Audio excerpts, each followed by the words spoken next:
उपमुख्यमंत्री एकनाथ शिंदेंना धमकी, हितेश धेंडे नामक तरुणाकडून धमकी, धमकीचा व्हिडिओ व्हायरल।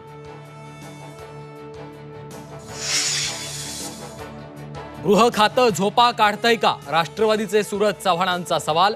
सुरेश धस महायुतीत मिठाचा खडा टाकत असल्याचाही आरोप, तर अजित पवारांबद्दल गरळ ओकणाऱ्या धसांना जाब विचारा, मिटकरींचं ट्विट।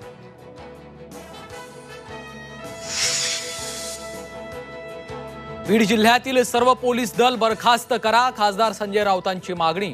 आका आजही मंत्रिमंडळात बसलेत, राऊतांची टीका।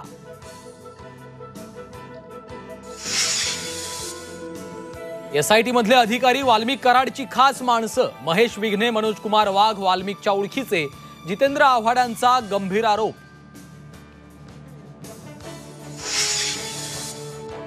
घरात घुसून मारू हे मनोज जरांगेंचं विधान चिथावणीखोर, त्यांच्यावर मुख्यमंत्र्यांनी कारवाई करावी, लक्ष्मण हाकेंची मागणी।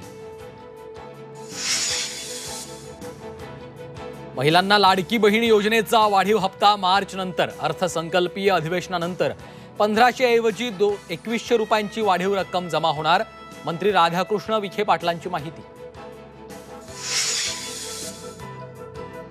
पंतप्रधान मोदींच्या नेतृत्वाखाली मेट्रो रेल्वे सेवेनं गाठला 1000 किलोमीटर लांबीचा ऐतिहासिक टप्पा, जगातलं तिसरं सर्वात मोठं मेट्रो सेवेचं जाळं भारतात।